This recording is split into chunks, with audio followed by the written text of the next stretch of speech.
You won't need it to stay warm. You're so afraid of my affections. You could drown in your own storm. There's no need for reservation. No one else can see. After some examination, man, I think that you've got what I need. It's really alright. It's really alright. It's really alright if you don't love me. What's that look of consternation? I'm completely in control. So if you're thinking of evasion, there's something you should know. Well, I wouldn't say I own you, but you're a lover without liberty. Which would you rather face, that cold-hearted landscape or me?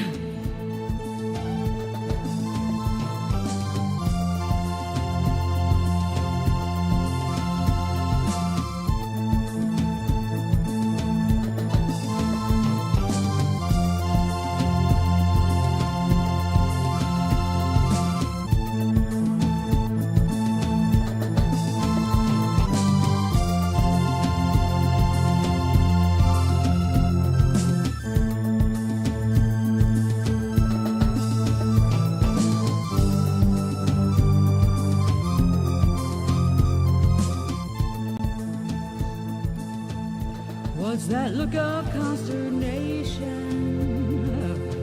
I'm completely in control. So if you're thinking of evasion, there's something you should know. Well, I wouldn't say I own you, but you're a lover without liberty. Which would you rather face, that cold-hearted landscape or me?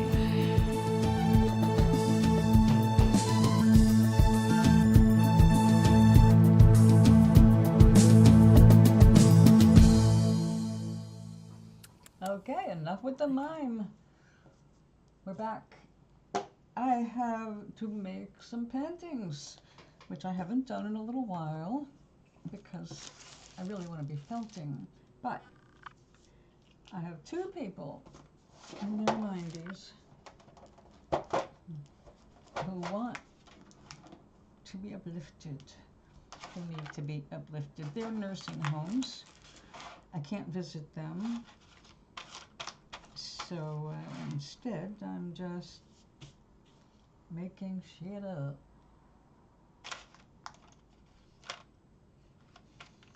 Now, I noticed today, while I was out getting good news from a doctor for a change, that the forsythia is in bloom. And not only is forsythia absolutely gorgeous, happy yellow flower, it is one of the very first things with yellow daffodils to bloom in New England in the spring. Others that you don't usually see by the wayside are things like crocus, snowdrops. If you're down south, oh, I do miss the bloodroot. Bloodroot flowers were the first sign of spring for me and made me so very happy.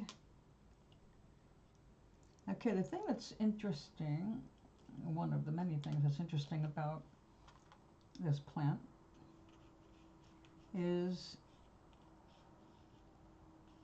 it's used in China to alleviate bronchitis safely enough that children can take it regularly. They make a syrup with loquat and forsythia twigs. Now, I don't know if they use the flowers. The flowers often have different uses than the rest of the plant, just like roots have different uses.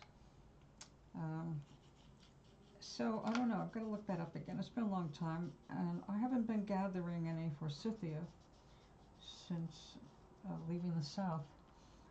And it's been a decade since I left the farm now. 2009, 2019, yeah, it's been more. Left the farm in 2009. It's been a while. Now, there I made all my own medicines. Mostly because I love natural remedies. It was available and I could grow it. And all the years I made those medicines, I never needed any. My husband did. He needed them all the damn time for one thing or another. So I'm glad that I learned how to make my own medicines and all that. No study is regretted.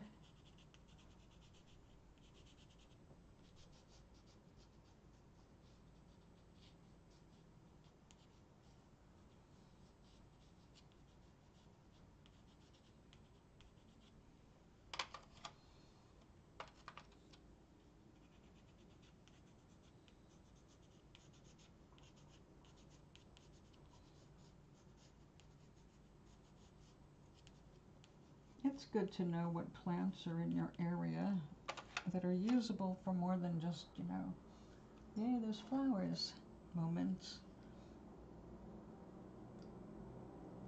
The other interesting thing about forsythia is it puts the flowers out before it puts the leaves out. So when you see all those big bushes of flowers, that's all that's on it. It's just stem and the tiniest bits of the green beginning, which are dwarfed by the amount of yellow flowers.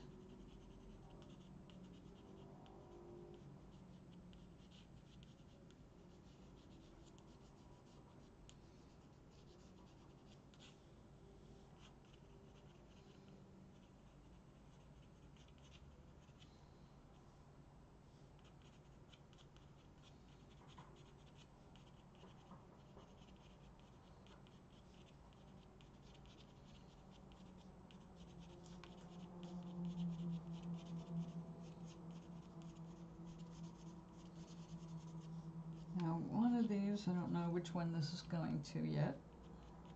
When I make them, I'd like to make a pile of them when I can, and then on the morning I'm going to send them. That's when I usually decide who gets what.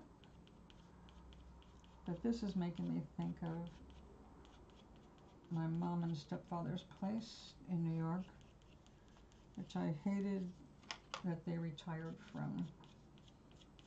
But they reached a point in their 80s. They didn't want to shovel snow or be responsible for it anymore. And although life had been quite idyllic in many ways for them there,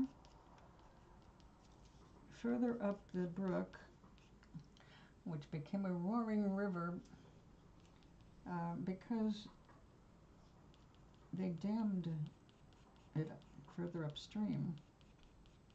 And when they dammed it, they created unnatural pressure points. And it happened that their property was one of those pressure points where the water came with so much force that it wasn't used to. And took out their bridge twice, part of their driveway, thousands of dollars in landscaping multiple times. They had to, in fact, replace their wooden floors because the water came up so far over that it overrode all the landscape and into their house. I think their bedroom, which was slightly higher than the rest of the house, was spared complete annihilation, but they had to lay down new flooring, new carpeting, the whole bit. Twice.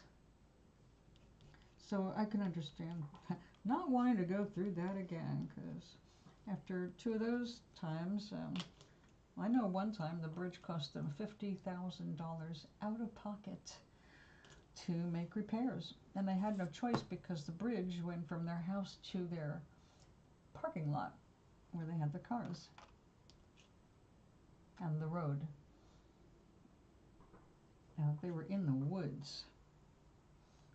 So it was a beautiful place. I really loved it. I didn't get there often enough because I lived in Connecticut and they lived in New York.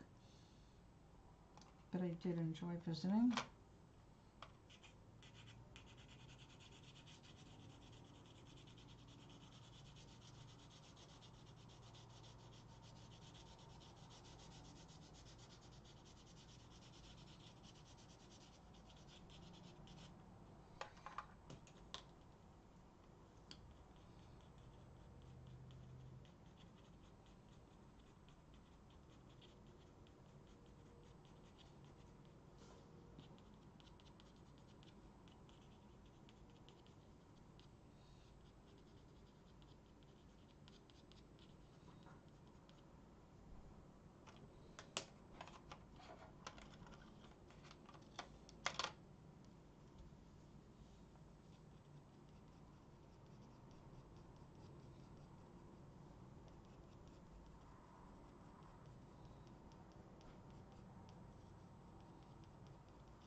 You could fish right outside your front door if you wanted. Well, you had to walk down to the creek.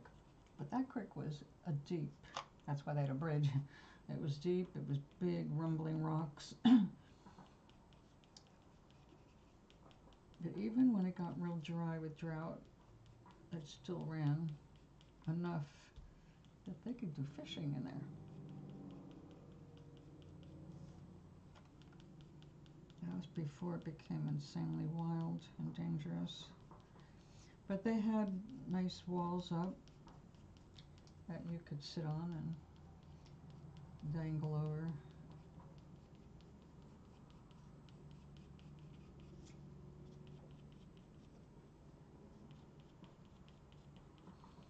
Watch the water going by.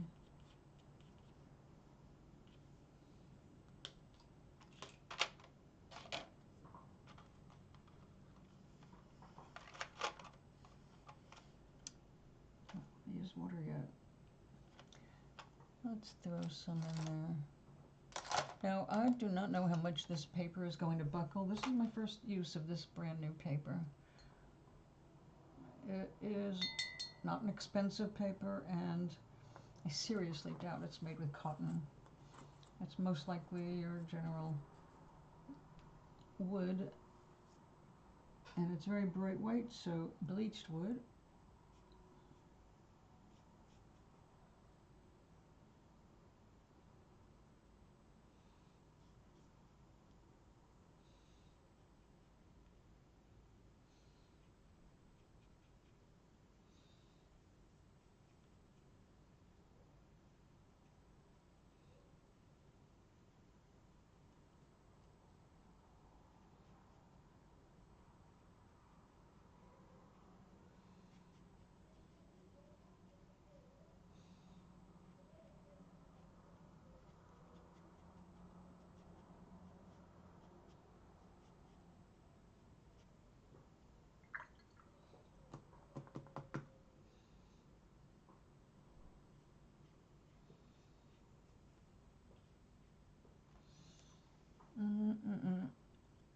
I forgot the one thing I usually have when I'm painting.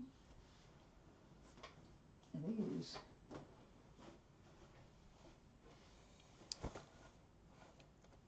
Slightly used paper towels.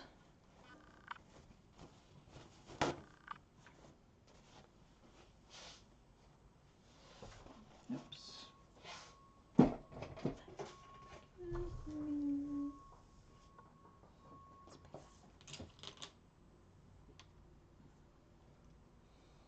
No, let's see, we need some other.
Oh yeah.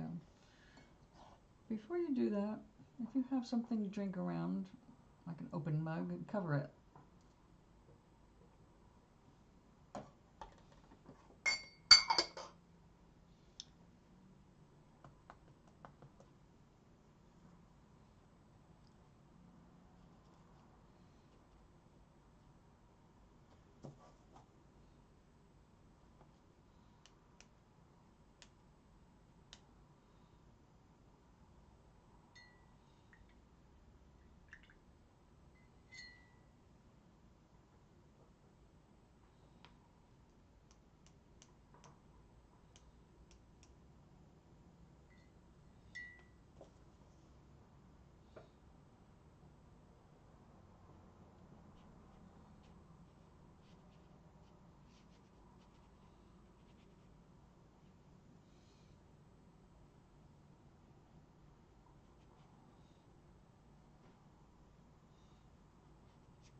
Everywhere, little bits of wool. The black sheep wool that I was pulling out. It's funny to find it by itself.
Let's have a little rosy. Although that's going to be too intense. Let's get a little lighter.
Nope, wrong one.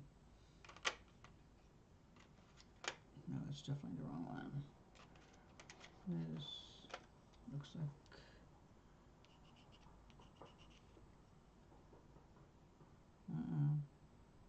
no, but I think it'll work.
Oh, we had a lot more water there than I realized.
Let's see.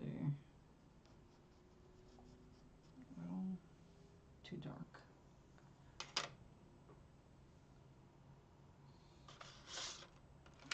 A little faux sunlight.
You need a little Payne's gray, perhaps.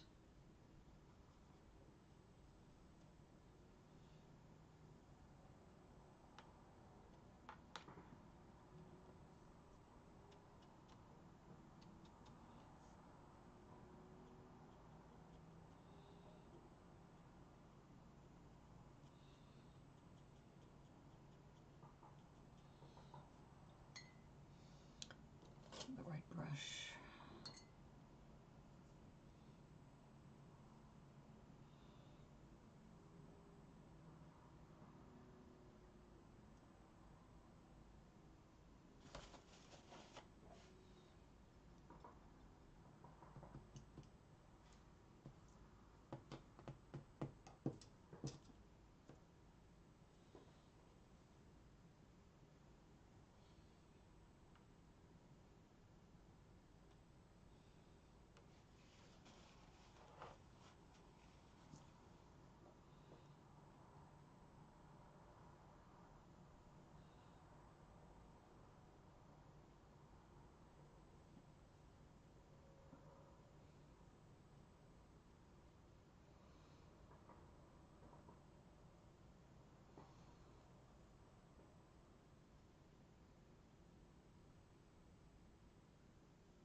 Okay, we gotta let that dry before I put the flowers on, or otherwise you're gonna end up more watery than I want to be. Okay, let's get the other one taped off.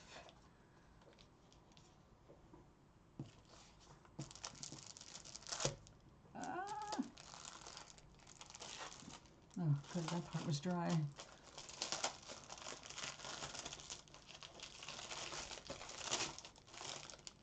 I got this packet of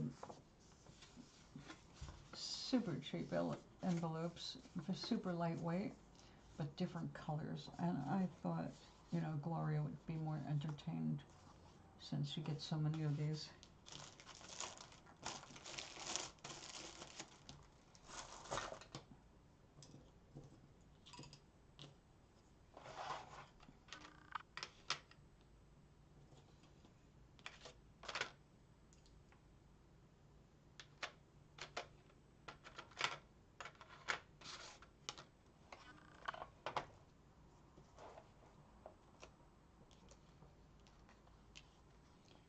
Okay, stay with there for a little bit, and let's.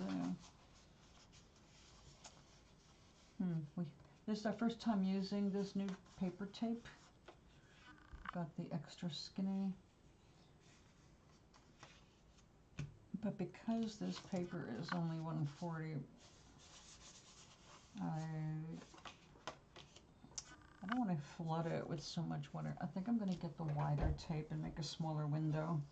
Let's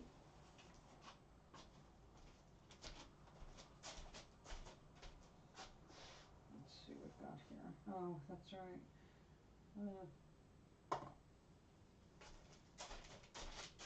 This is definitely going to make a smaller window because this tape is way more than I wanted. I couldn't find a compromise. Oh. Now, years ago, that site would have made me jump, like, oh my god, I squashed a bug, but it's just getting used to seeing all my little blends of wool around.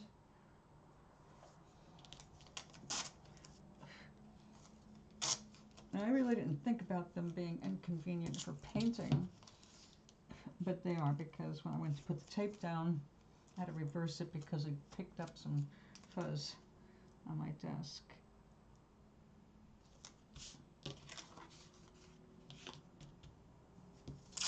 Like, so did that, and so did this just now.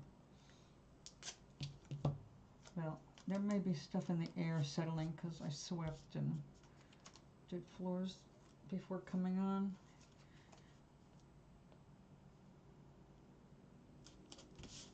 I'm gonna have to do it again.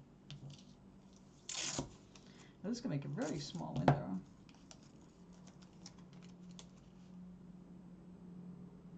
It's okay. The important part will be what's on the back, the note that I write.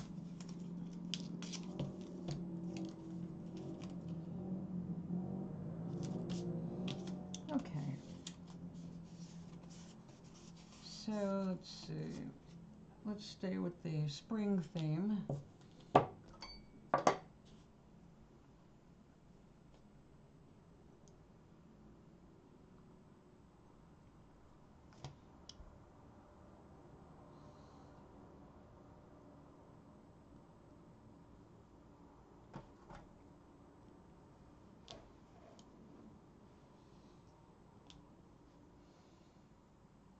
Yeah, we'll finish that. That needs some help here. Definitely warped. All right, let's see where I can. Let's go a little shorter.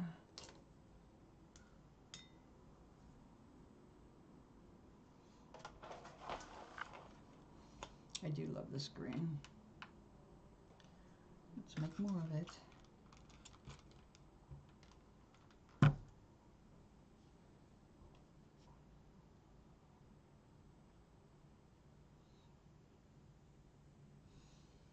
Now she must have 100 paintings of mine that have this style. I'm trying to think of what could I add that I haven't done.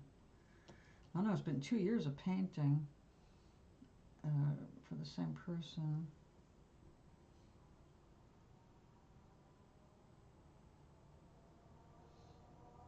It is daffodil and tulip time. Maybe we should do some of those. Let's leave the background bright white. Now we're going to give it some speckles.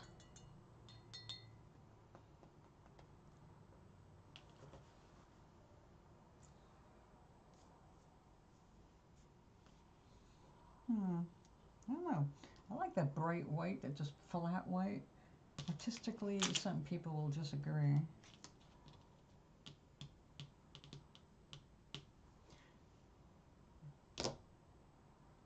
A little Naples yellow. This used to be one of my favorite background colors. It's a little muddy. We're going to clean that up. Oh, that too. Found a fuzz.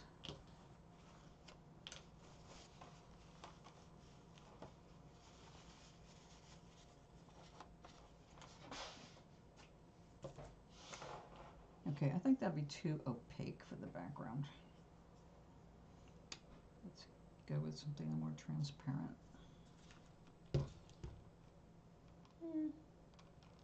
Yeah, lemon yellow, that'll be fine. It's not too much.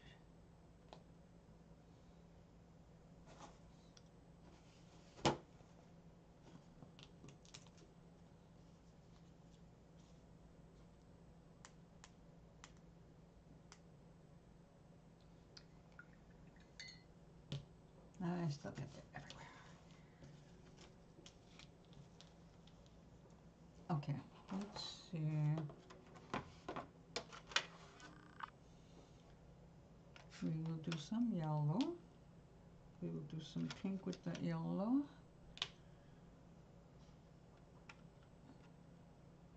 A little orange, okay, maybe.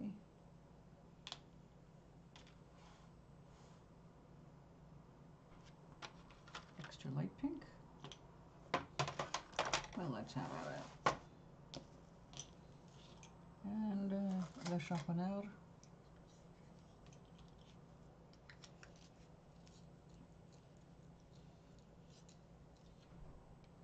Behave. Okay, let's try another one. Better.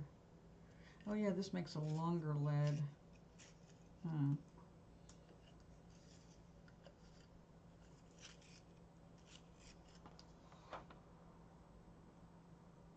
It'll be all right.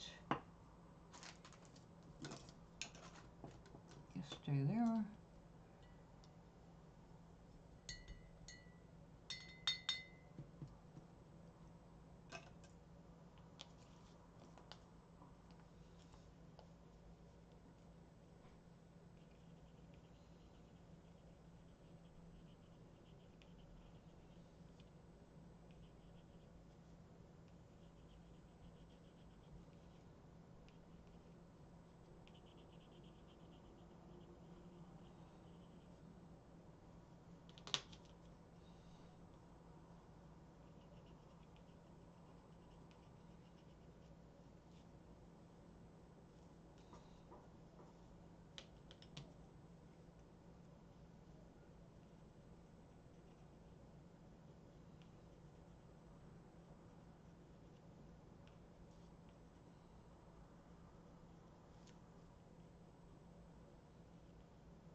Cosmos has really feathery foliage. Let's get you back out.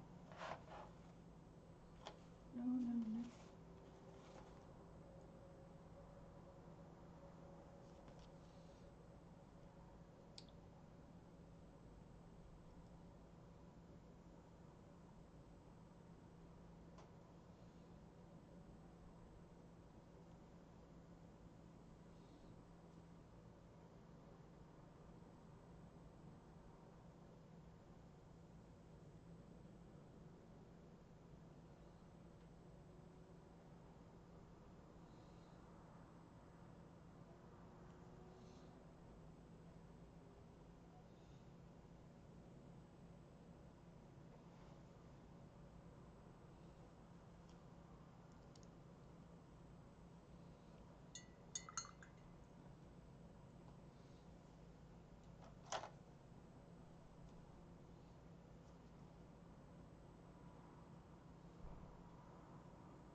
They're getting small. Luckily, I have a huge set that I got to make sure I would not run out.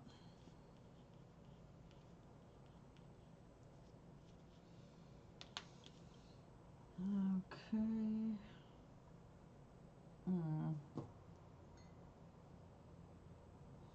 Not my favorite green.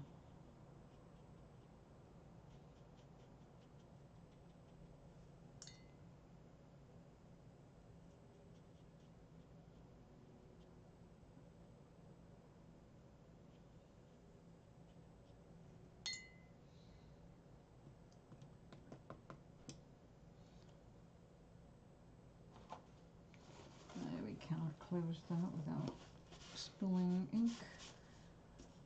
Alright, so now we have to have, actually I wanted white. And that nickel is no doubt completely clogged. Yep. Alright. Let's see what we can do with this.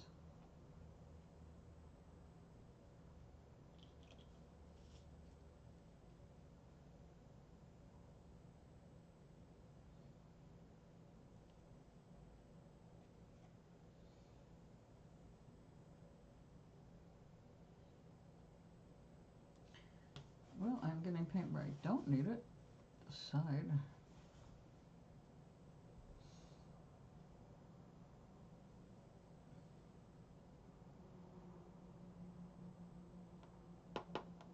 Oops.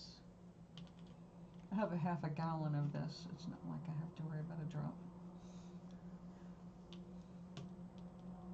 But waste not, want not.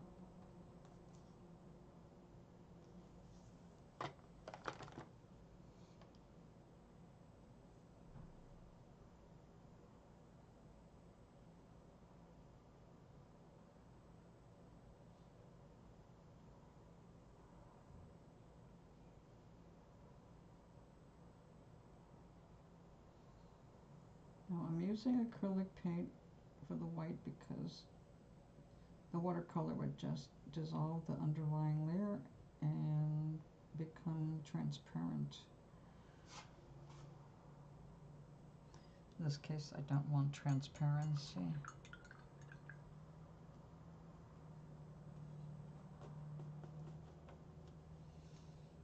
All right, and to use a little of that.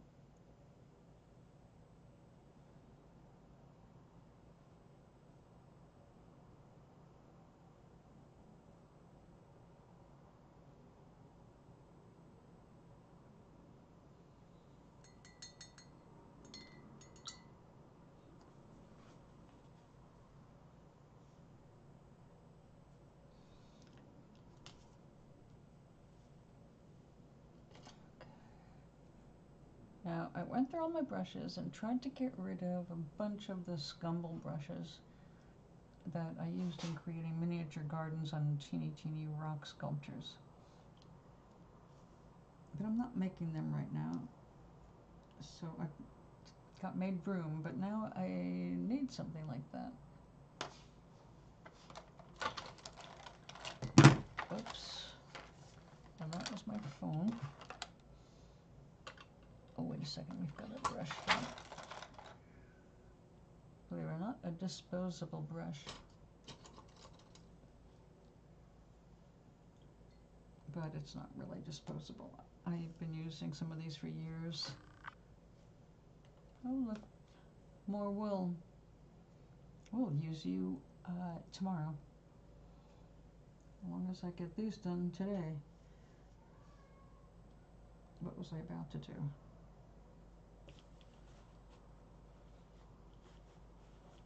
Oh, yeah.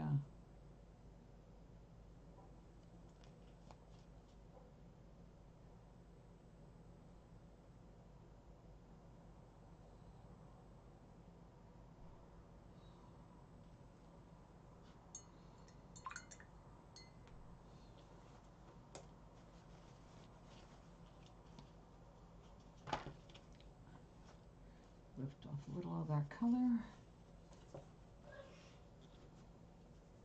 So I can add little drops of yellow.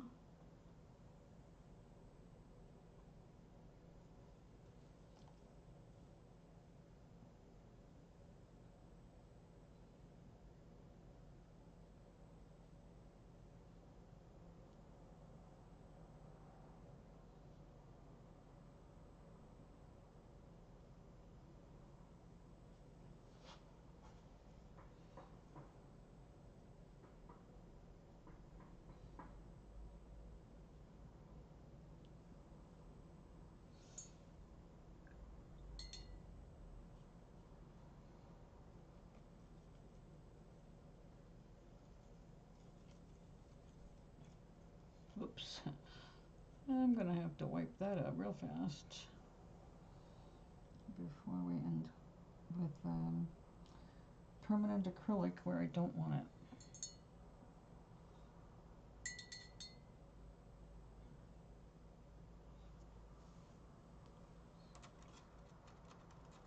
A little vermilion in there.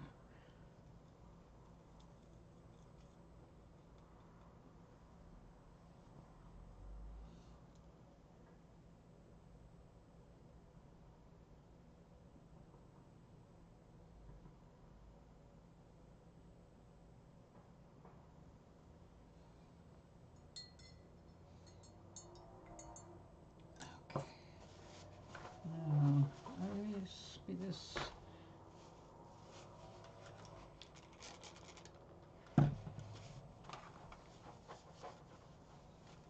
Let's get that over here and get most of that up.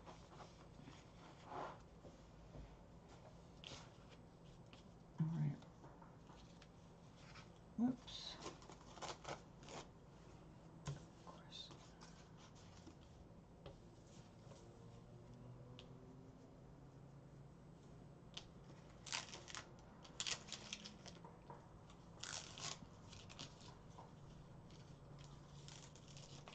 Yep, look at that. Pull it up.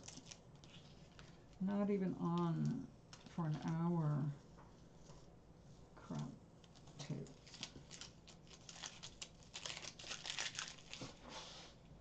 Okay. No. And this is dollar store tape. It doesn't have a brand inside, but it does have a lot number. And it's not good. All right. This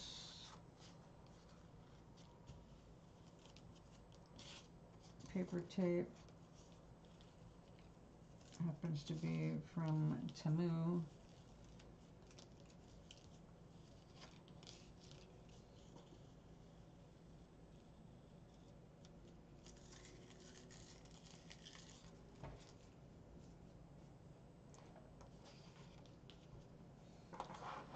Okay.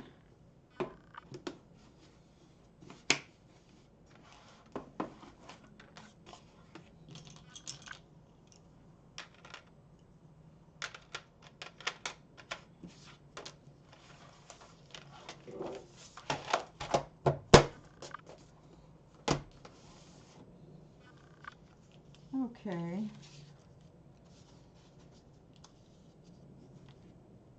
Well, let's see. I think I'll leave that as it is. I thought I was going to put some flowers in here. Time to get out the white again.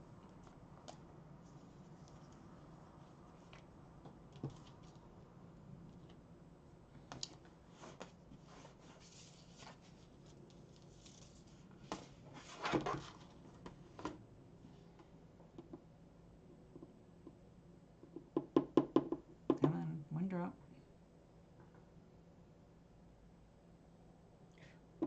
There we go.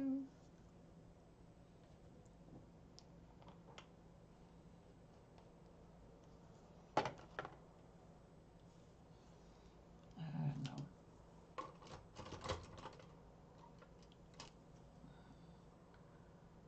Too hot. Around.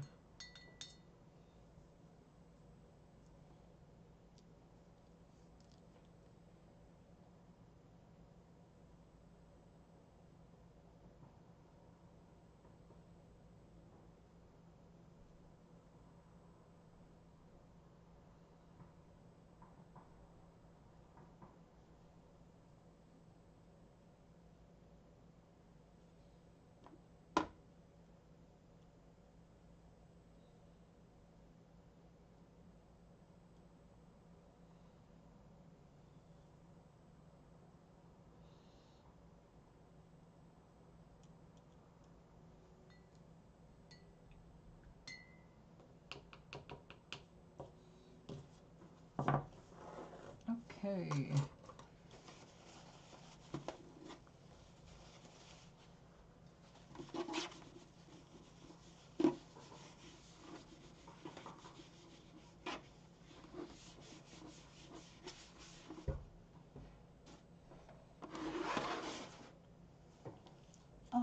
alrighty. So tomorrow morning I can write notes to my Gloria and Harvey.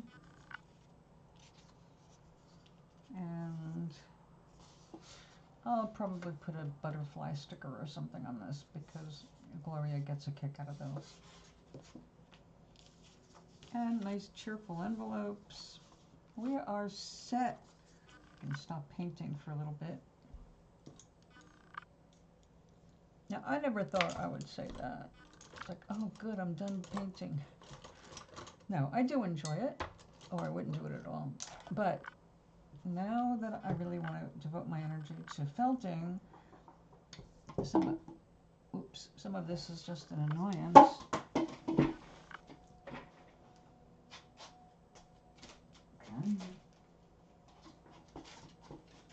That was this plastic container. Can't find the lid. So it's holding my extra yarns or whatever I'm going to use the project. Now this was a free piece of yarn that has been combed with multiple colors, and it's really cool. But it turned out this was something that the yarn shop got for free because it was packing from a yarn place that did the wool, and they packed their stuff in stuff like this. It's like, I like that. So I washed it, dried it, and it's ready to be felted. Now I have a friend who's really the one who got me active in looking up felting. And she started, and I think prefers overall the needle felting. But then we did the friendship bowls with wet felting, so it was her first wet felting experience. And when you do a friendship bowl, the idea is that you're making two bowls that should be identical, really, or close to identical, and you trade them after you're done with the project. So I gave her one of mine, and this is the one I got today. So she, when in the original project, wasn't able to get these big pieces of wool to felt properly. So she used the needle, and you can see where all the pink came through, where she used the pink to anchor this. So, like, good job. So she enjoyed it.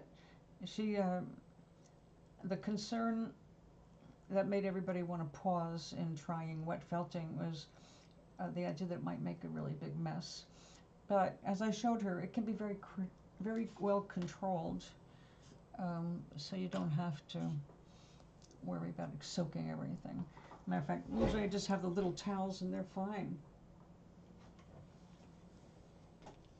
So since this one warped, I'm going to put weight on it to flatten it out when I next stand up, which is not going to be for a few minutes. So what I left off with yesterday was this. The main bag is done being felted. It does need to be steam ironed. That's the next for this. And when it's done, it will have more of a shape like the mold I had this on.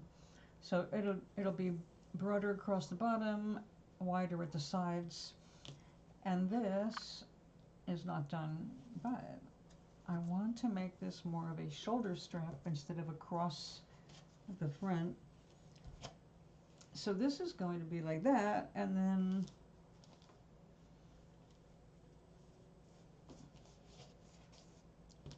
up the sides. So it'll give it some strength, doing that.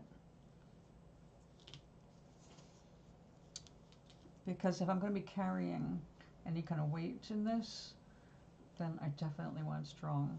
Matter of fact, I made it extra heavy, but we have to do some needle felting to really firm it up. It would be so embarrassing to be walking in the store and have things poking through and falling out of my pocketbook. So it's so soft. The nice thing about having a purse made out of wool, one, it's a natural material. Two, it's using local resources. We do have sheep here in Connecticut. Although this is not particularly local, it comes from ethically farmed and raised sheep from New Zealand. Now this is, I kind of was in a rush to do this, honestly. I was haphazard in folding. In fact, I was folding by hand, which is why we don't have a completely even border. Next time, I will use a template, which is the wiser move. But I am going to do some work on this with the needle. And for that we have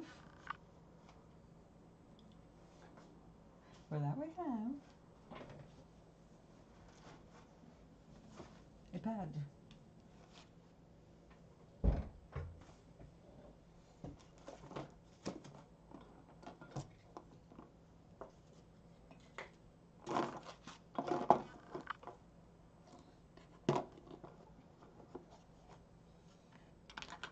This is a tool that I forget what it's called, but it makes things thicken up. You just have to remember to do it in rows, very patiently. This is my favorite workhorse needle. And then we have these dangerous girls. Okay, but we don't need that right now. What I'm looking at here is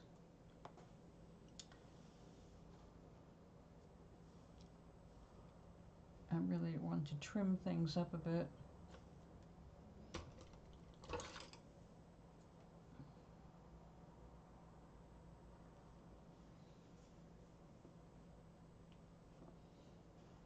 Like that.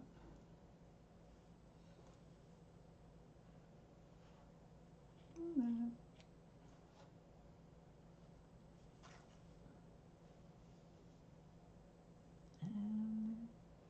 that.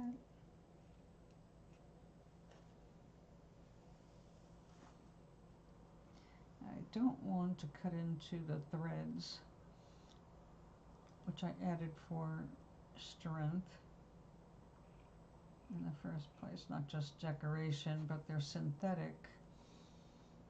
So I thought, let's add this to the strap, like we did with the rope I made for the first purse.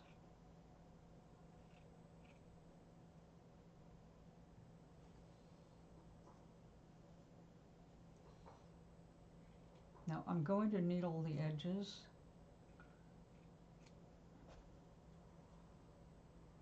We'll have a little stab fest shortly, which will probably bring me to dinner time. What time is it? 3:47? Not quite.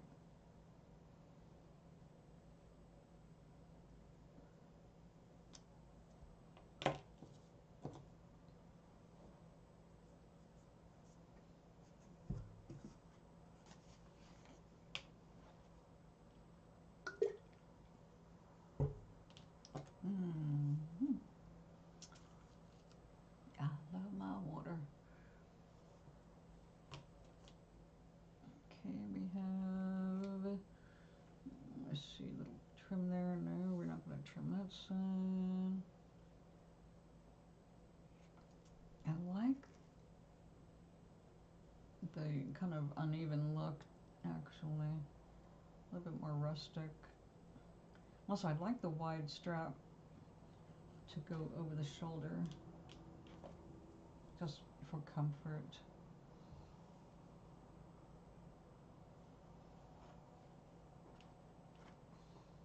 You definitely have to go. I knew that was going to be going when I made it. There we go.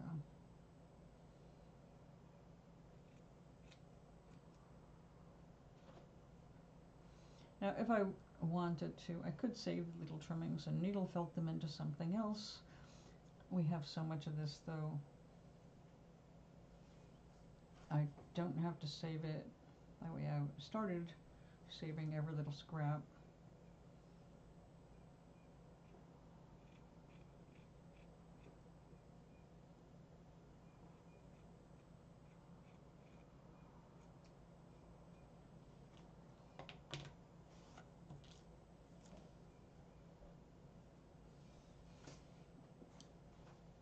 All right.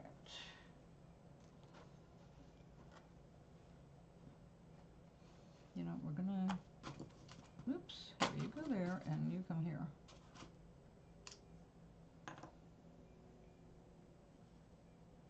Hold tight.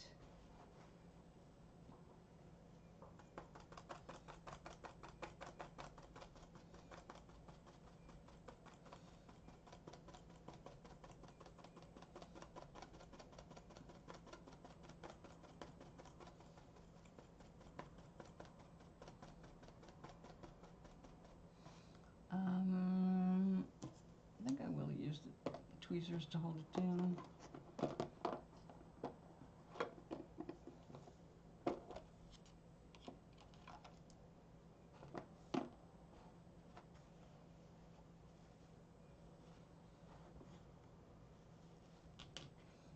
And hello.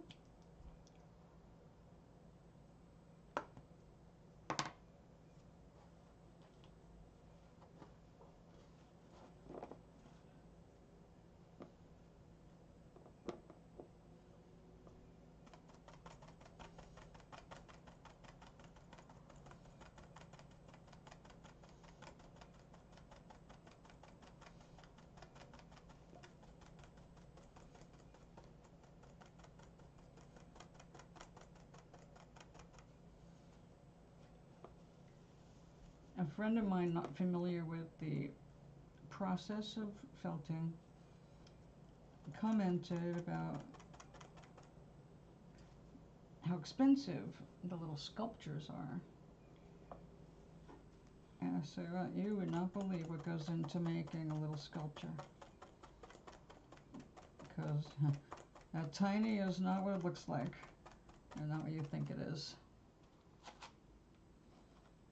That tiny took hours.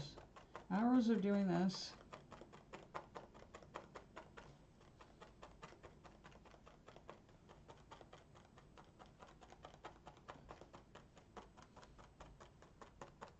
The joy of making something for yourself, going out knowing that nobody in the world has exactly what you have because you made it and they did not.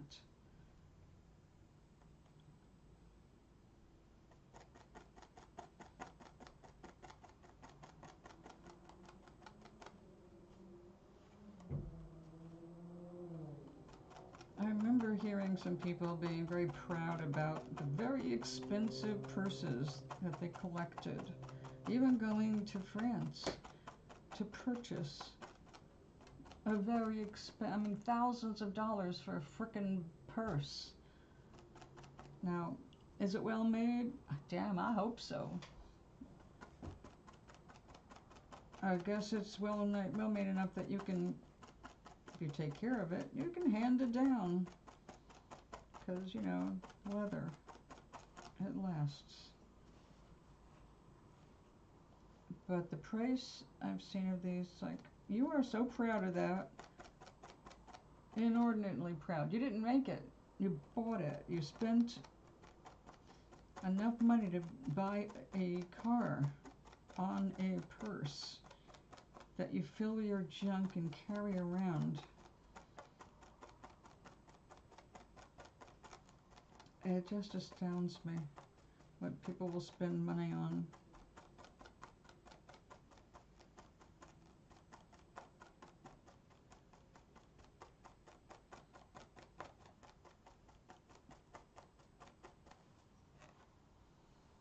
Well, spend money, you know, but why be proud of it? It's like, look at what I got. It's like, okay, nice bag.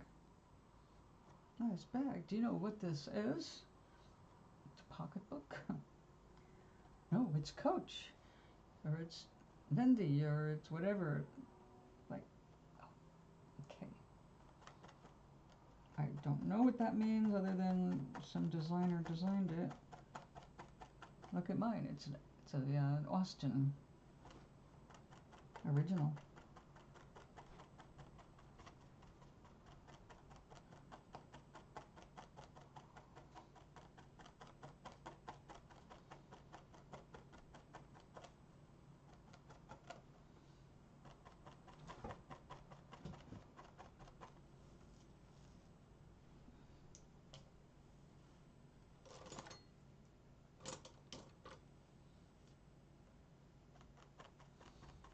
Would you spend thousands on a purse?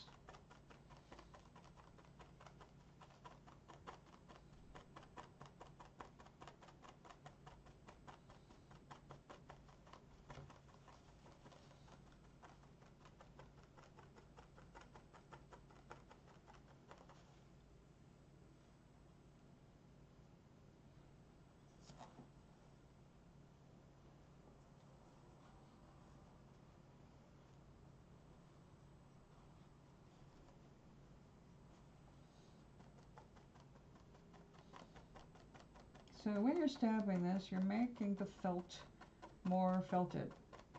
So you're turning loose fibers into fabric. Yes, it takes a lot of needles. I wet felted this, but now to tighten it up, make it stronger, you stab it. Which just seems so outrageous, but it works.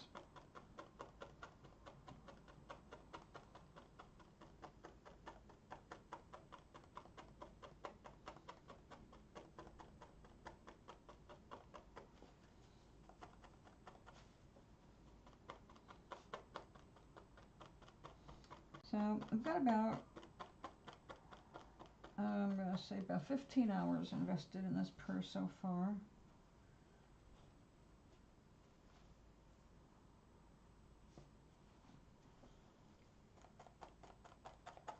That's not too bad for a beginner.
You can see why this became mechanized, to reduce the cost. My sister looked at my first purse and said she'd pay $50 for it. And I'm like, that was 8 hours work. 8 hours work. Real work. I enjoyed it. Definitely enjoyed it. I believe people should enjoy their work as much as possible. But it was still 8 hours. And $50 for 8 hours. I don't know. I guess it's minimum wage somewhere, or years ago.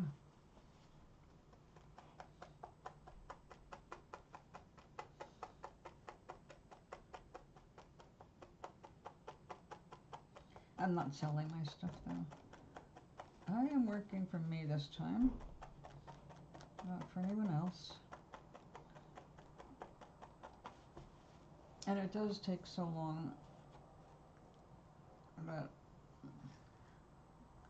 yeah, I'd prefer to just own it. In fact, I have more clothing coming, and I'm going to make stuff to match it because I just got a great summer mint green dress. I haven't worn it, and I already love it. No pockets, though. And what's distressing is that I ordered things, in some cases, believing it did have pockets, and it did not. But I like the dress so much that I'm willing to compensate. So I will be making a carry tote, some kind of thing, to go with my mint green.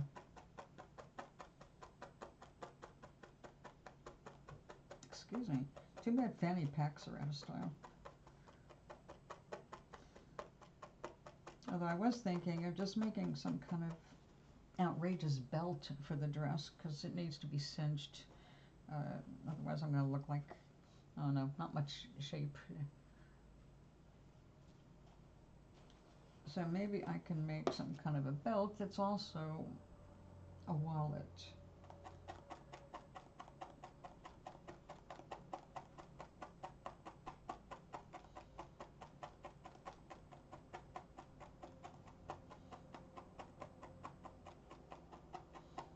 I do know they have some like for traveling, so you can keep your cash on you, but not in a pocket.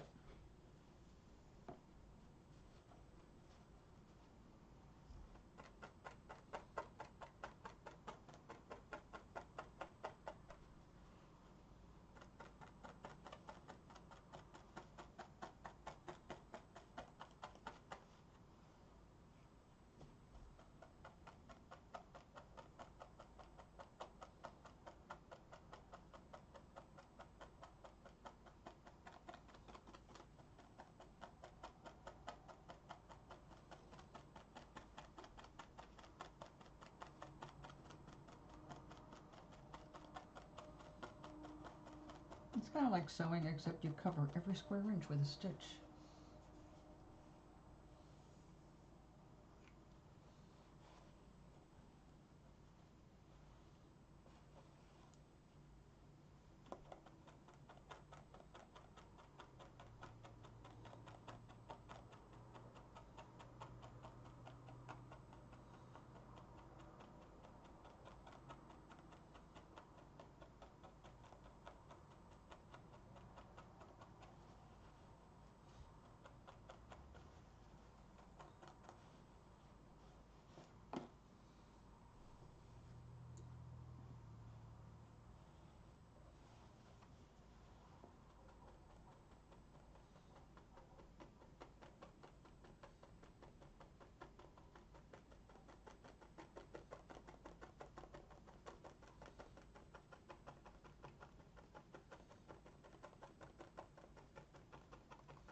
When my buds are here, I've got some good news.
Anyone here a fan of Big Bang Theory?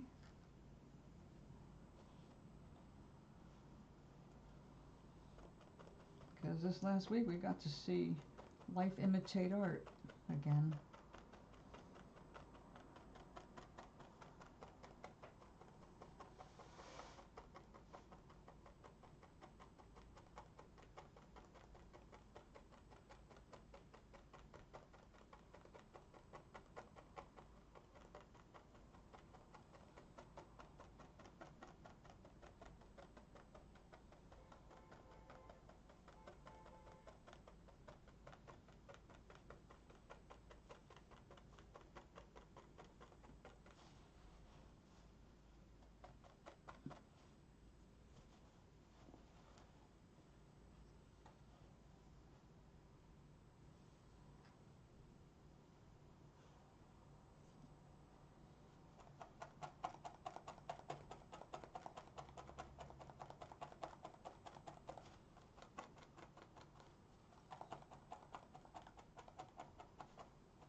Okay. I don't think you can see everything I'm doing, but it is shaping up. See, all of the threads are held in place with a layer of wool.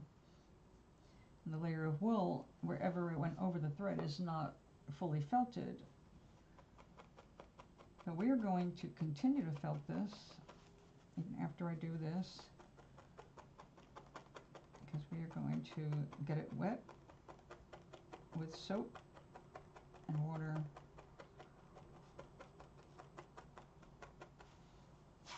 and continue flattening this out.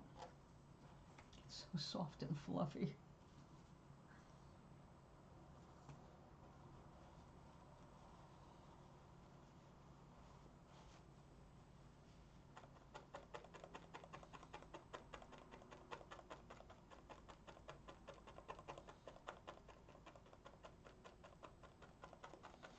Now when I'm angling on a side, I'm making the side smaller. When I'm just doing up and down, I'm just tacking the wool into the wool below it.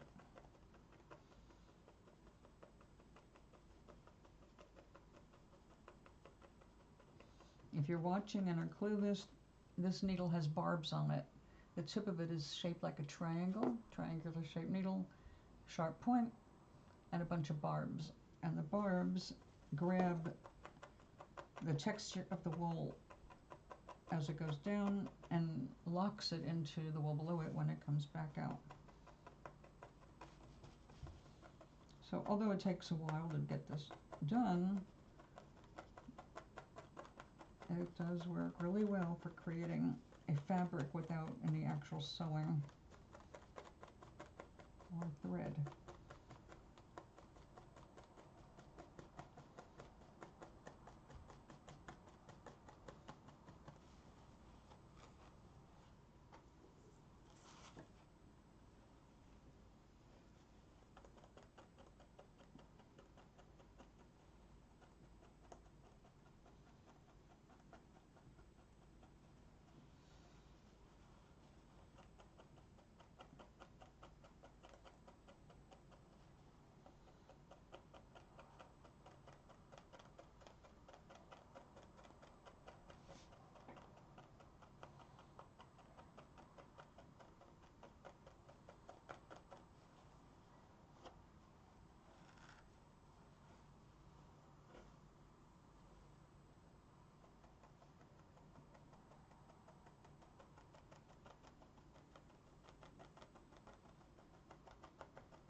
Good. You can see it coming through the other side. It's a good sign.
Okay, we're getting it closer to the size I wanted.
Another black one.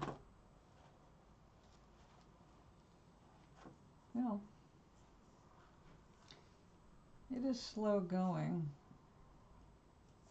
but it'll be very strong when we're done. And that's important. It can't just be pretty or cool, it's got to work.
That looks very thin right there. We cannot have that.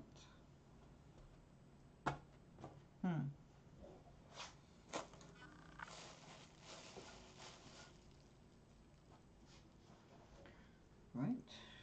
So let's see if we can affect a fix.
Okay, we are going to do another wet felting routine to this after I get the worst of this done to further strengthen it. I'm picking it up. But that right there will help.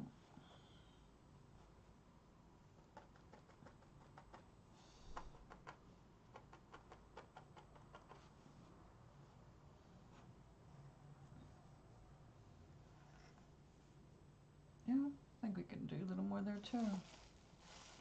How did I miss it?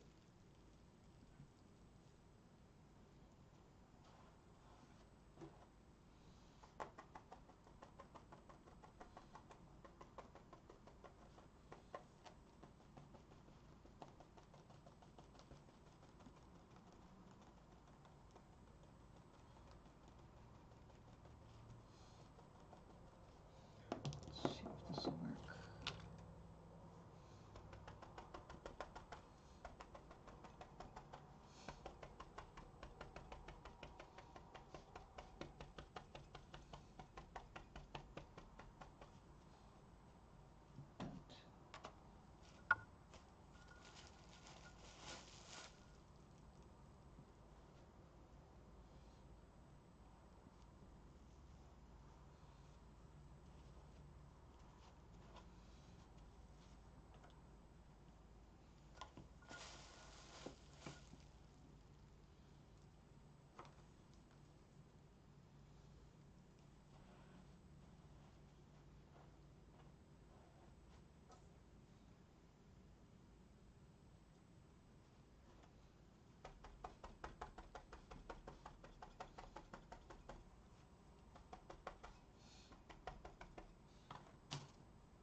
Okay, we are going to wet felt it from here.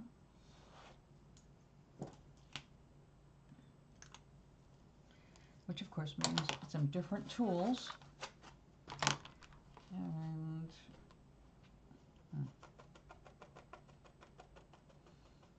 tack it down.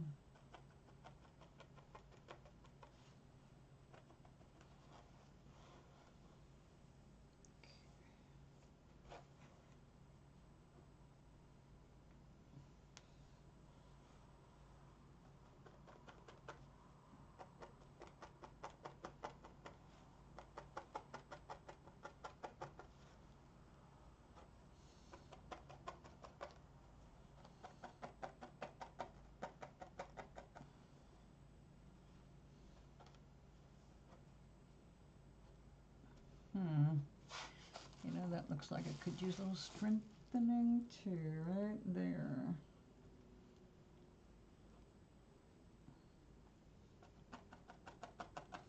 It was a wispy end.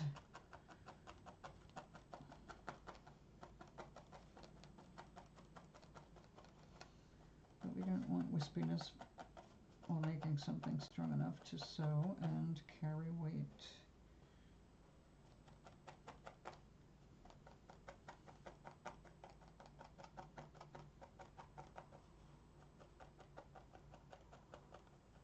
That looks better.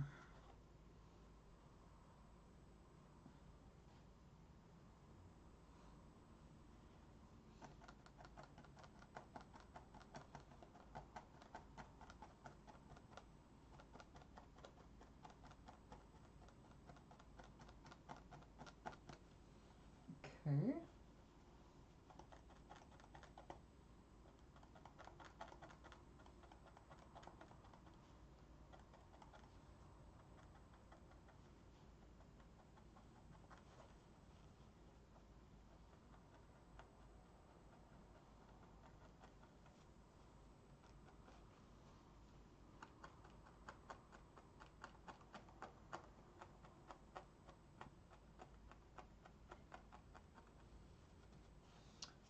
Okay. Time for different tools.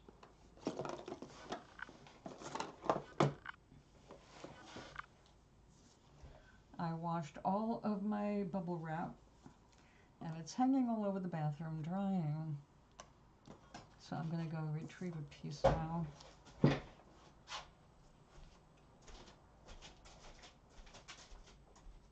Oh, look at that.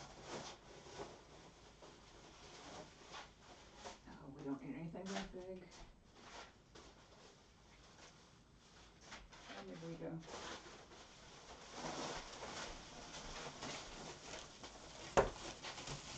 All right.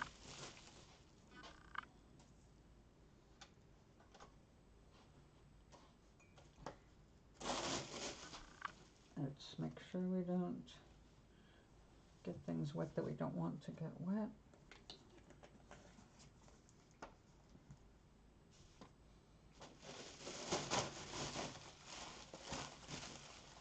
And I'm just going to get a little bit of soapy water.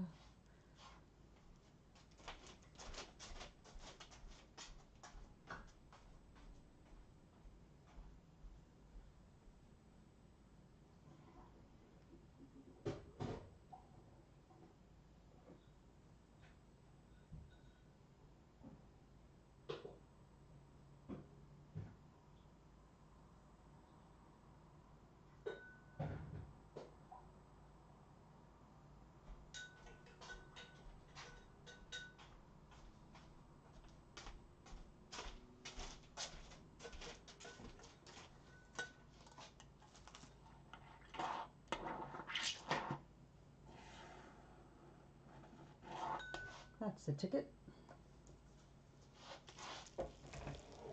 All right. Now I don't have enough wrap to do this. It's one long length. We're going to have to kind of double it up.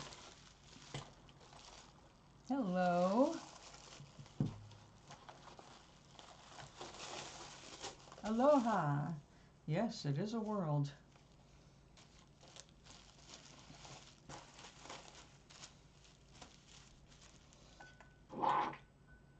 What a wonderful world this could be. If only assholes weren't around too much. Keep looking for the good ones. There's lots of us out here.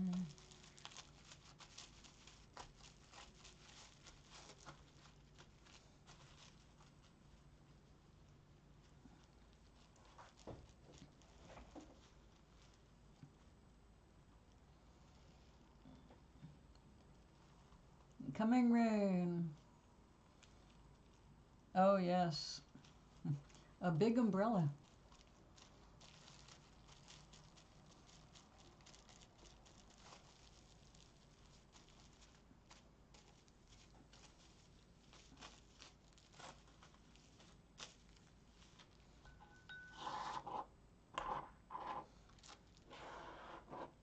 We were supposed to get snow this morning and then rain. We did not get either. So I got the best report from my cancer doctor ever today.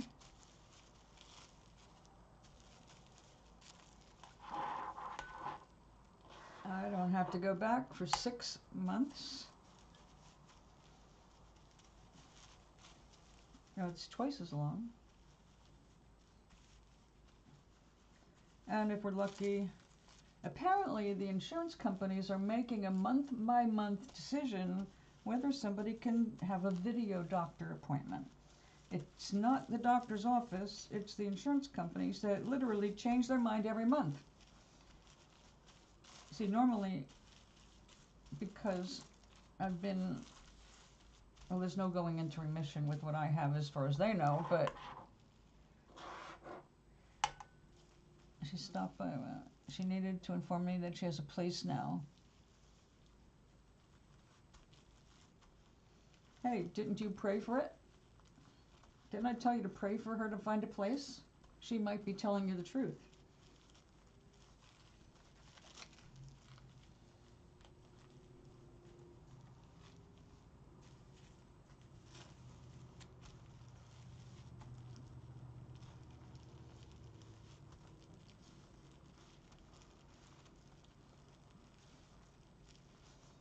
Wouldn't you like that to be true? She has a safe place now?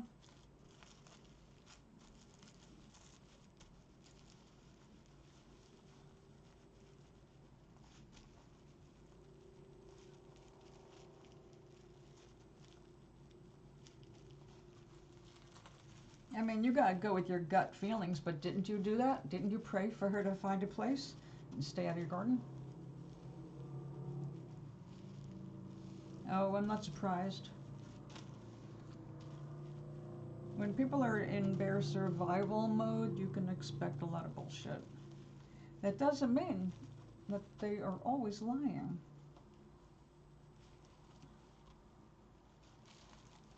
You have to already be in a bad state to be out there. Let's face it. Would you be there voluntarily if you weren't planting things?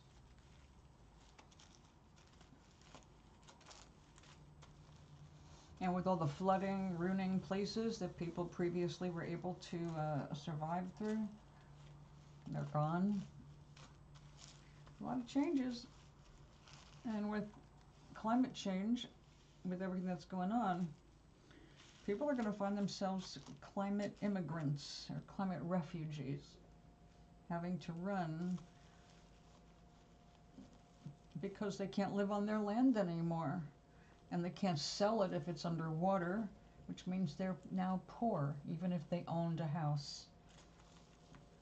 And they have to go find a place to live. And it might not be even in their own state. We're going to be seeing a lot of that in the coming years here in this country for sure.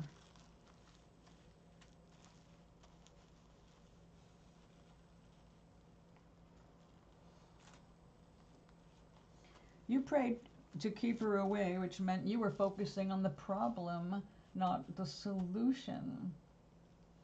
You got to get the energy straight, or you're going to keep attracting what you don't want. The energy you want is your garden is safe, right? Of course. But by just focusing on her, staying away, you're actually saying, you come here. Which is probably why she came back to lie to you.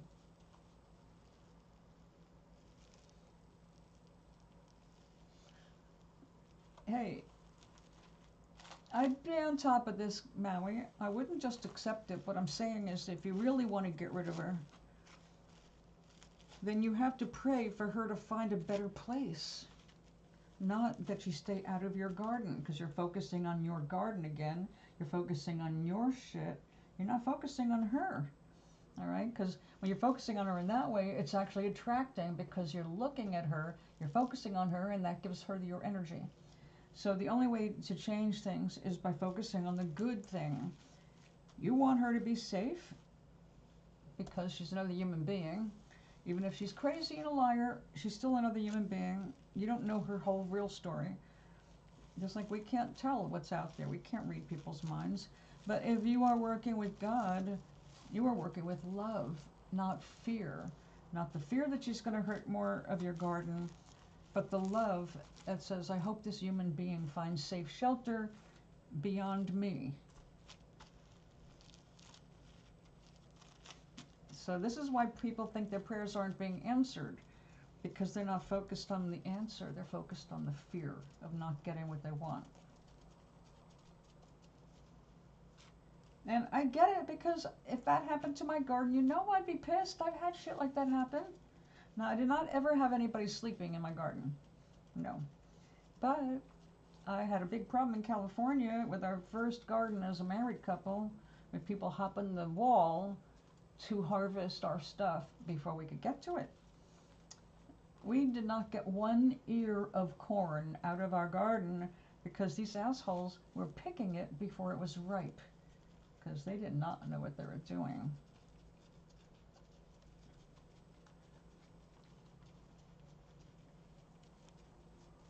But what happened was, I just got angry, all right? I just started getting angrier, which is the exact opposite of what you need.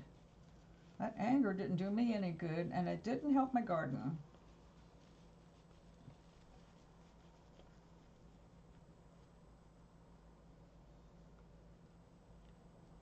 Ah, yeah, networking helps, huh?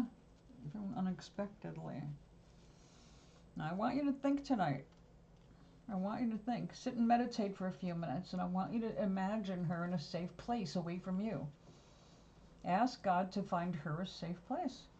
Not you. You're not a safe place anymore. She's been found out, and you don't want her there. And if she comes back, you may find yourself having to call the police to chase her away. You don't want to have to do that either. You'd rather her just not be the problem.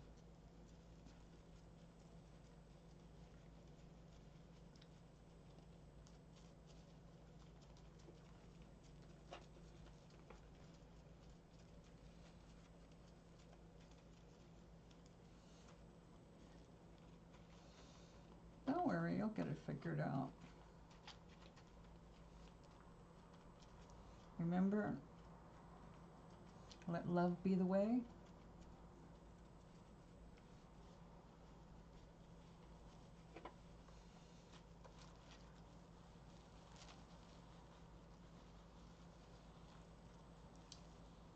Leave that to God.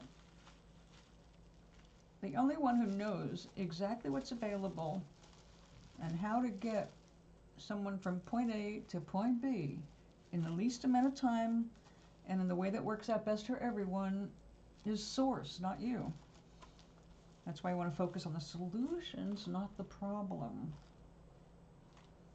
And believe me, when it comes to politics, I know how hard it is to get your own emotions out of the way. You know how I feel about what's going on right now. Like I want to see innocent people slaughtered by this moron president we have? Fuck no. No, I do not want to see one more person suffer because of that asshole. But do I have the power to change it personally? Like, no. If Congress and Senate can't shut him down, it ain't gonna happen for me. But I look at the solution as much as possible and realign my energy so that I'm not accidentally attracting more of what I don't want to see.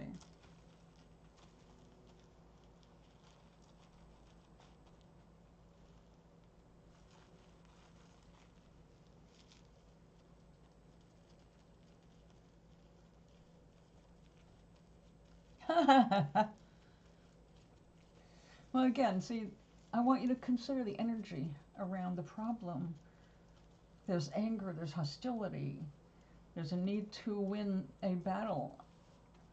And that's the opposite energy that's going to help you. You didn't need the visual?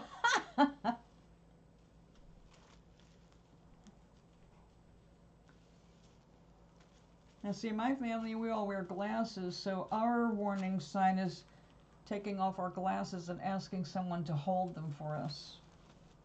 And yes, I have done that. Because I haven't had to do that one since high school.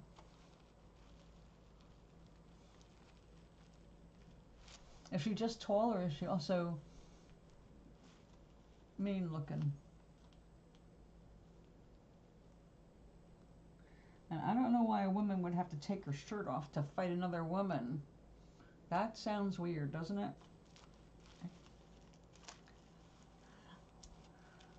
No, humans.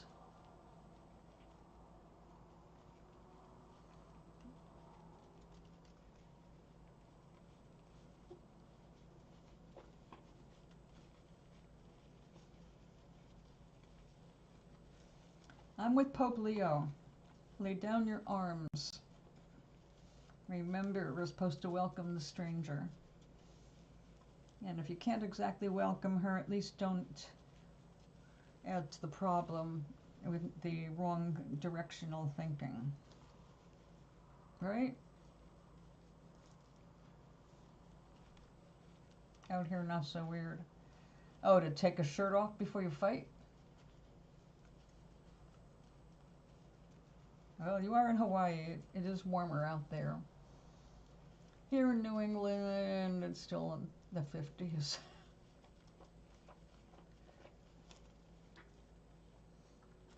And I'm going to keep my shirt on no matter what, but yeah, my glasses, I don't want anything to happen to my glasses.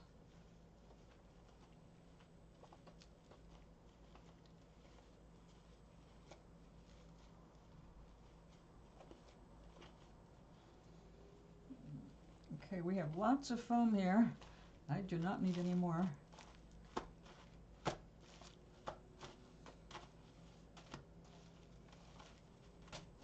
I need to wipe up some of this, actually. And I just happen to have a nice, clean, fluffy towel.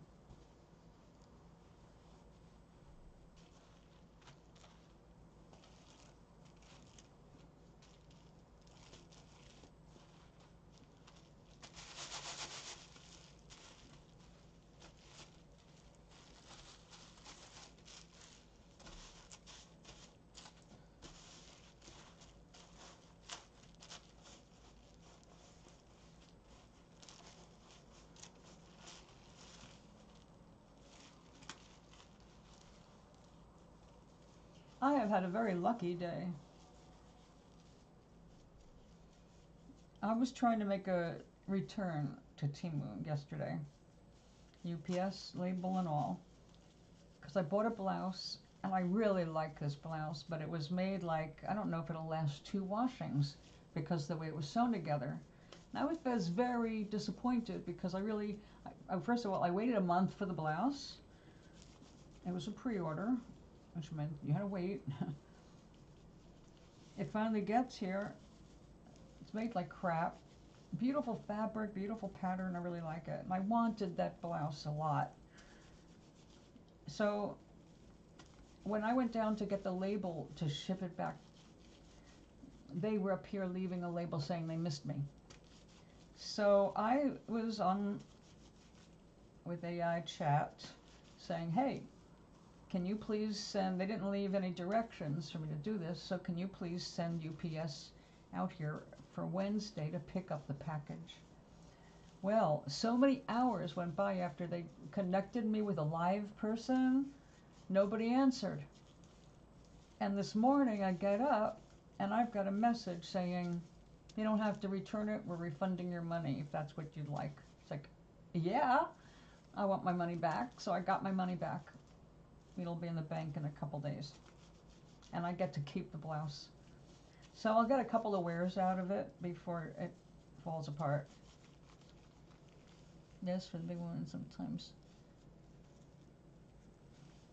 Oh yeah, we're all Spitfires, honey.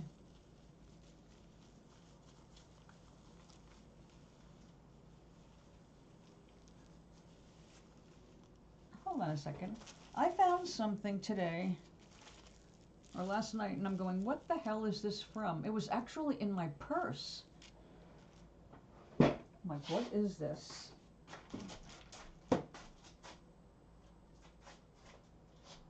It's not it.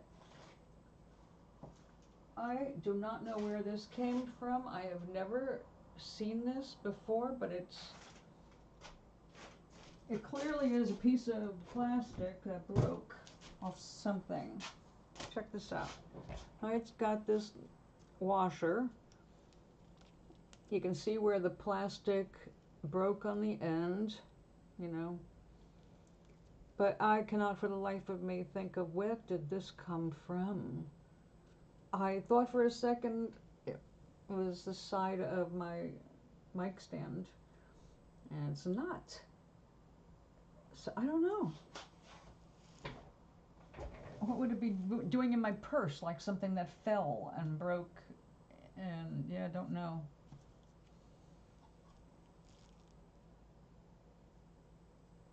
Okay, let's put this working dry. And now we have to do the roller thing, which is going to be tricky. Okay, how can we do this?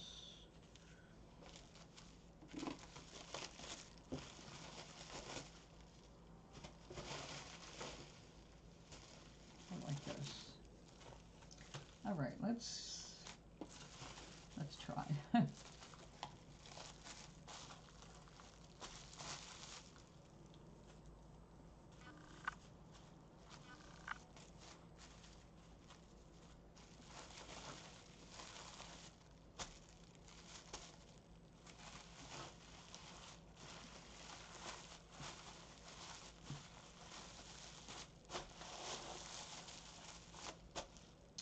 Okay, there we go.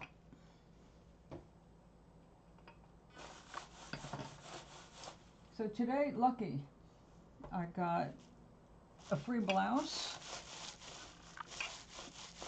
I got a good report from my doctor. I don't have to get another blood test for 6 months. The end of September. And then I see the doctor first week of October. So, yay.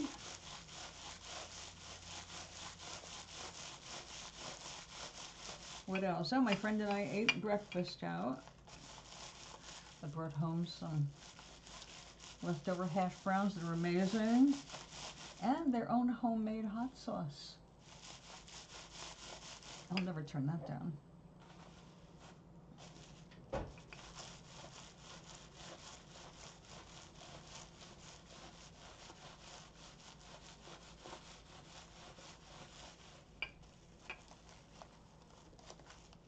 Ghost.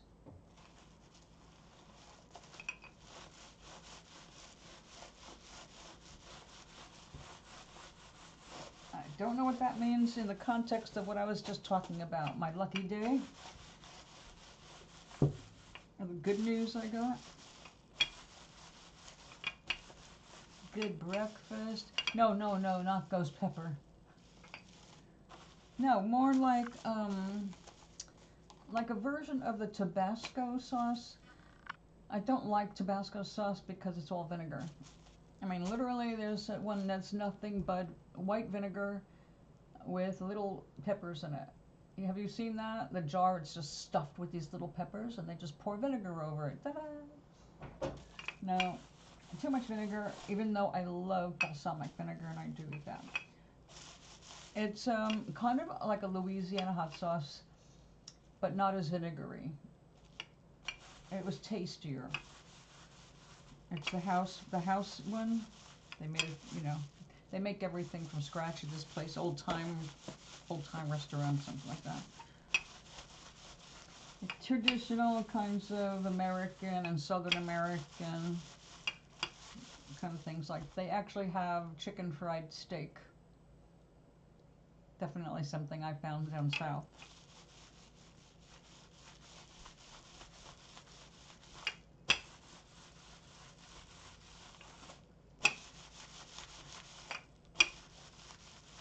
Yeah, I asked for some I said, do you have the hot sauce for these potatoes?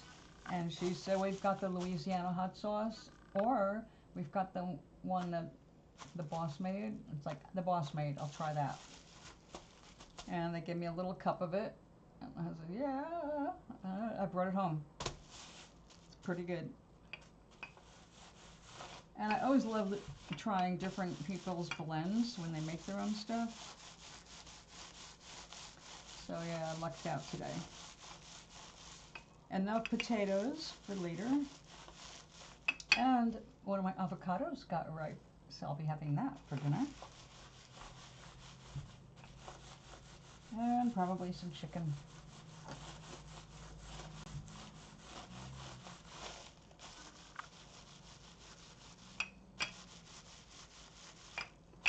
Oh yes, and I had coffee.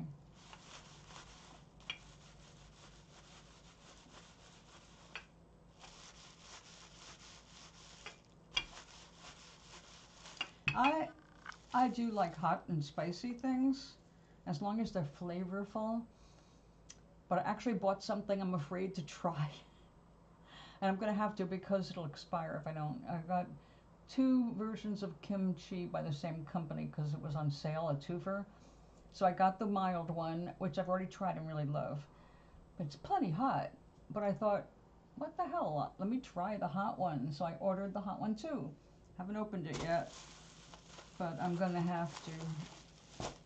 And I discovered that if I have a few mouthfuls of the kimchi before I eat a meal, I digest it way better.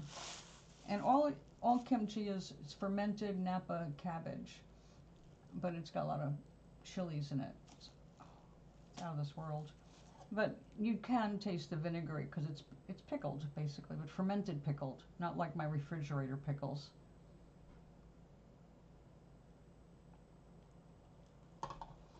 And it's funny, you know, I liked pickles as a child, and then I went most of my life not into pickles, giving my pickles away, you know, when they serve them on your lunch. It's like, here, anybody want a pickle?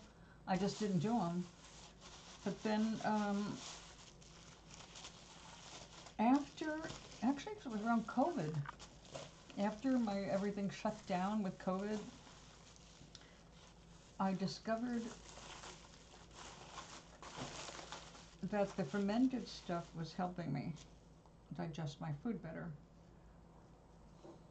But the real thing was that when I went into the hospital twice, I was really dehydrated both times, and both times my sodium was really low. And I thought, even if I felt like having pickles, like, and I make a tuna salad or something, I love chopped pickles and that. I was afraid it would be too much sodium, so I just wasn't doing pickles. And then I got a craving for pickles, and I bought some, and I went through a jar on sandwiches. But now that I know my sodium tends to go low, and it turns out pickles don't really have that high sodium. I mean, I expected them to be worse than a cup of ramen with, you know, when you use all that stuff, the package. Nothing like it.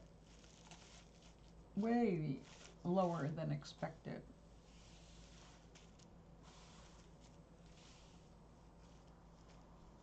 Okay, we're making some progress. It needs more rolling.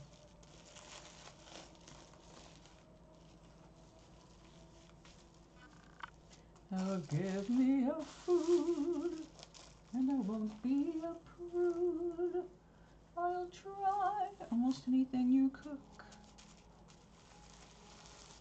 'cause I love to eat, whether veggie or meat.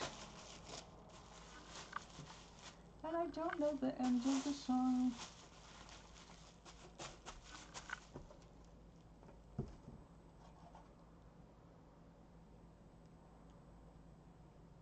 I do love food.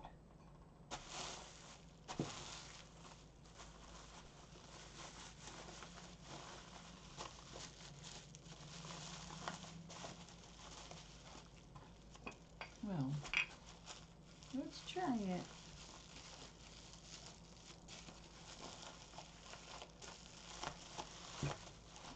Probably will not work for very long, but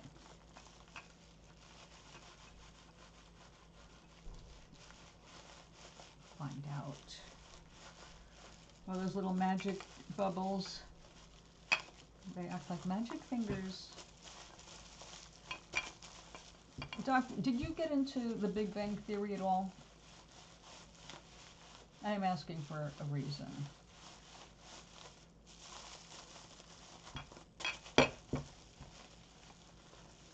Because real life just imitated television reality. And although it's not really funny, it's funny because of what it is.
I loved Al Bundy.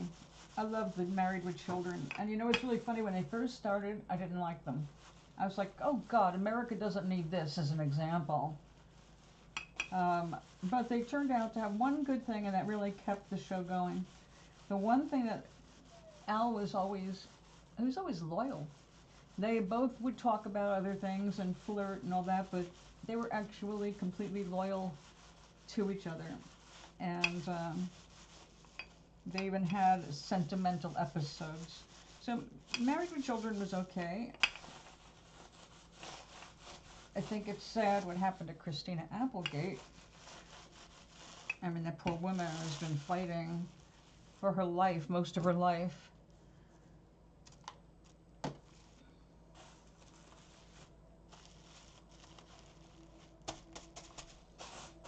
I loved Peggy Bundy, of course, because she was in, she guest starred on The Big Bang Theory as Penny's mother.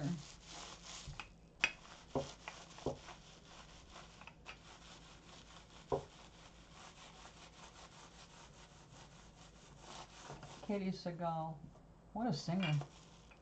That's her real career, is music. Wonderful actress, even better rock and roller. Oh, the reason I asked is because there was an episode of The Big Bang Theory where one of the characters goes to space. But before he goes to space, he creates a toilet system for the space station, and it goes up. And the next thing you know, there's poo floating around, and everybody had to leave the space station for an unauthorized walk. And now, in real life, poo ended up floating around.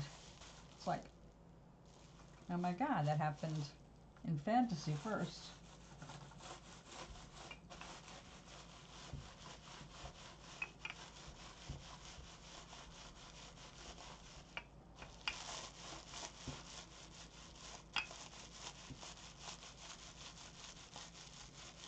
Now, they had a season where Howard's in space, and they had to do episodes that showed him and fellow astronauts floating around on the space station. And I was intrigued by that. And also another scene in a different episode where they were supposedly on the Vomit Comet, experiencing weightlessness. But then I saw behind the scenes of how they did that and made them all look like they were floating and pens floating and all that stuff. It was like, that is great. They did a good job of that.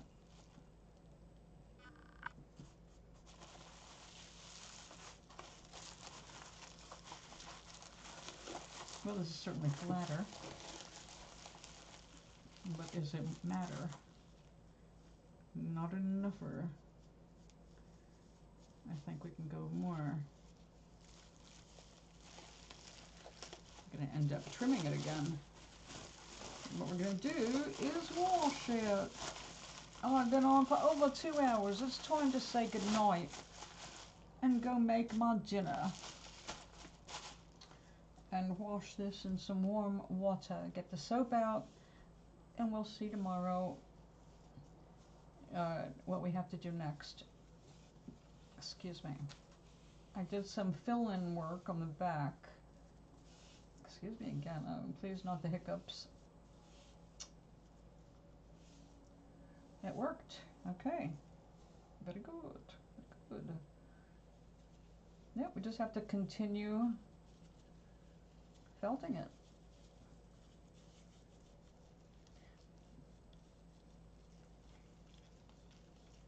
Exactly. When you consider how long the series went, 12 years, a lot of reruns. I own every episode, so I'm always watching it. I like to listen and watch when I'm cooking dinner. But yes, when you have all that energy and imagination going out, you are creating reality. So the writers, unintentionally, in their effort to make a funny premise, which they succeeded in doing, they also made it real. And people will never connect that. They'll say, oh, look, isn't that a coincidence? Yes. Now, what kind of coincidence would you like to create?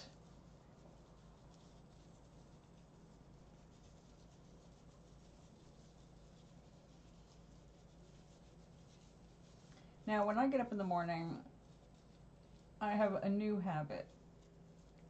I listen to subliminal suggestions while I'm playing my game and having my morning tea. I just have it going on in the background for an hour, and I have found it to be very effective without even trying. I am definitely seeing improvement in certain things. Oh, you know what? I think I'm just going to nail it down. Come here, you. I want you there.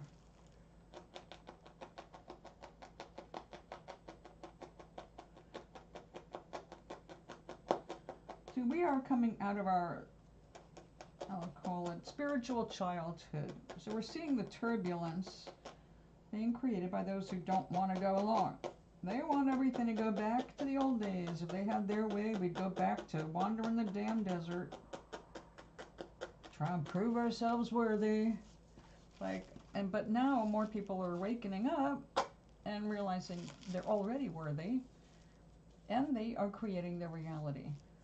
And once you realize you're creating your reality, it changes the way you do everything. You understand, you don't have to get physical. It has to start up here. Up here.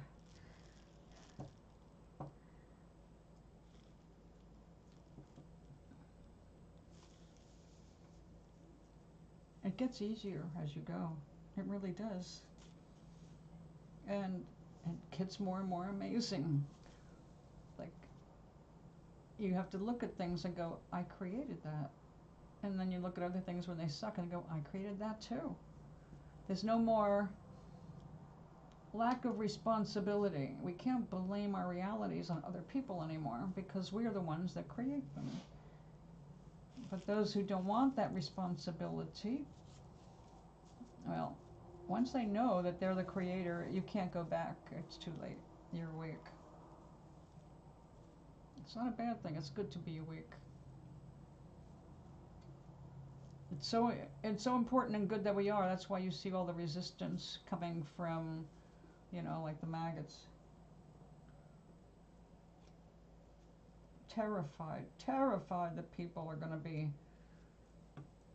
more understanding, more empathetic, more compassionate, more liberal. Scares the Jesus out of them. And, well, they never had Jesus in them, or they would be fine with empathy, compassion, and love. Right? Because they would actually stand for what Jesus stood for. And other great religious leaders. Love at the root of all things. Not anger, not hate.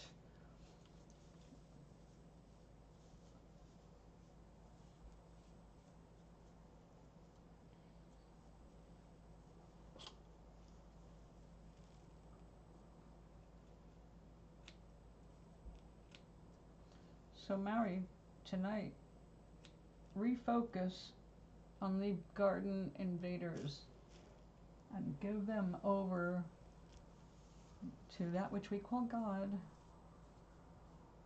and assume that God knows what to do with it. You cannot see what's available. You have no clue, nor do you need to. It's not your job. You just know you want that woman not to be sleeping in your garden because she's pulling shit up, she's doing what she shouldn't be doing.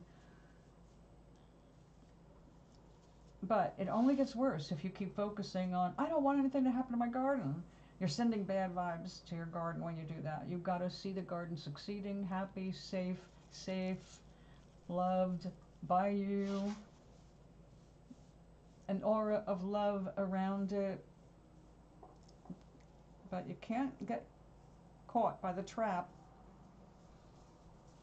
of anger and hate or fear, because that's you powerless when you're like that. You don't want to be like that.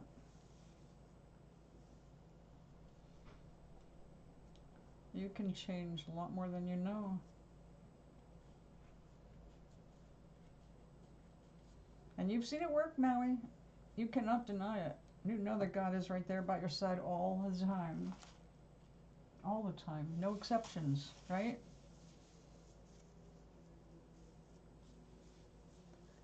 Yeah, and I don't think anybody's going to want to be out there. So when you think about how wet it's going to be, think about how awesome it would be if all the people who are stuck out there would find safe shelter in a building, not yours. Just imagine the best for them rather than holding on to the, just get you away from me. I know how it is. But that's, remember what I told you about when my package was stolen? I got fearful immediately of being next to the stairwell where, the staircase enabled that to happen, really, like that. But if I focused on that with fear, like I'm going to keep losing packages, or I could be unsafe because they're right next to me, I would create a whole different vibration that would not be good for me. So instead I looked at it and go, I have been safe all this time. I am still safe. Just because a package got stolen, I'm not going to get all worked up about it. I'm going to let it go. I'll get the money back for that package. And then the timeline shifted and I got the package. And then nobody had any memory of the event.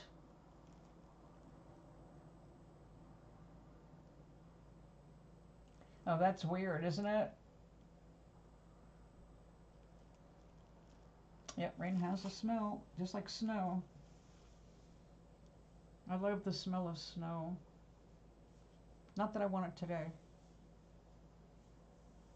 All right, I am going to go take care of business. Let's get this nice and clean for tomorrow. And I'm going to go make myself my din-din. Well, safe harbor for you and your plants tonight. I hope nobody gets drowned. So aloha until